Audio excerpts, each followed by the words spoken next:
More light was just shed on why exactly Modern Warfare 3 isn't going over well with critics.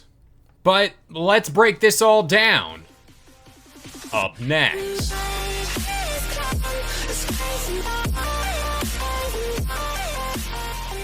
What up guys, this is Kalo and I'm here to give you the lowdown on all things gaming.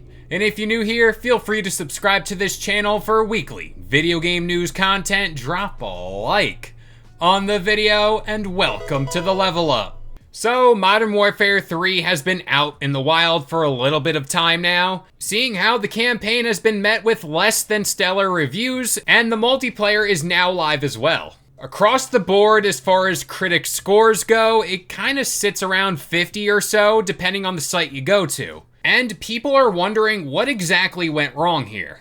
Well, thanks to our good old friend Jason Schreier over at Bloomberg, we might have just found that out. Quote, for the first few months of this project, which was codenamed Jupiter, the story was conceived as a smaller scale Modern Warfare spin-off set in Mexico. That would be more achievable on a short timeline than the usual globe-trotting escapades of a full new campaign. But in the summer of last year, Activision executives rebooted that story and told the developers that instead they would be making a direct sequel to Modern Warfare 2, centering on the villain Vladimir Markov and featuring missions all across the world. Now, that change in development time forced the game devs to complete an entirely new campaign in roughly 16 months, which made it the shortest development cycle for any Call of Duty in years. And like I said in a video centered around the game's campaign, there were signs for this transition all over the place from the start. This game alone uses Modern Warfare 2 as a launcher, and if you're playing on the PS5, the trophies are paired up as DLC. This all points to a very slapped together and rather hectic development process.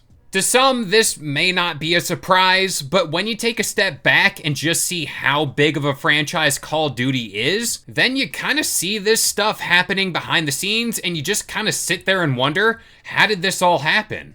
But like I said last week, despite rather lackluster quality of games over the years, it still releases every year, it still makes a lot of money, and sells around 20 to 35 million copies, then it's just on to the next one. Personally, I don't think this whole thing would have been as big as it is right now if they just swallowed their pride and marketed Modern Warfare 3 as DLC, and just not as a standalone premium game. And it's not like they're strapped for cash now, seeing how Warzone still rakes in the money with operator skins and battle passes. Now, one part of this report that's just kind of plain sad when you look at it is when Jason Schreier expanded on the new outlook the game's devs hope that Microsoft would have with them. Quote, Call of Duty has generated more than $30 billion in revenue over the last 2 decades. It's the most important series in Activision's portfolio with thousands of developers across the world. New Call of Duty games will always top the charts, but some of the makers of Modern Warfare 3 say they hope that their new corporate owners don't judge them too harshly for their negative reception after a shortened development cycle that was beyond the studio's control. Now, at the end of the day, what this all appears to be is upper management just kind of stepping in and being caught off guard that a brand new game wouldn't be ready in time to release this year. Releasing games at a yearly rate is very, very tough to do. When you adapt this specific method for a release schedule, the quality of your games will certainly plateau, and it clearly caught up to Activision with Modern Warfare 3.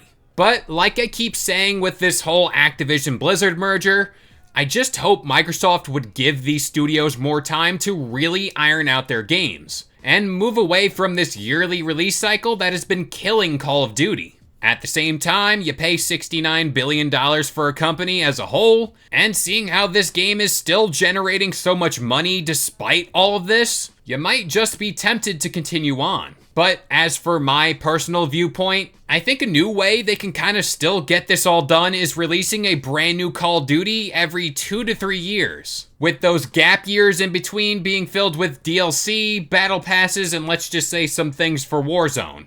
But with all that being said, I'm going to pass this question off to you guys. Now that Modern Warfare 3 is out in the wild, the game is just out there, should they wait another 2 to 3 years to release a brand new Call of Duty so that way they can kind of just refresh everything? Or should we be less hopeful and expect a brand new Call of Duty next year? But that about does it here. I've been KLO. I gave you the lowdown on all things gaming. And if you're new here, feel free to subscribe to this channel for weekly video game news content. Drop a like on the video. And this has been the Level Up.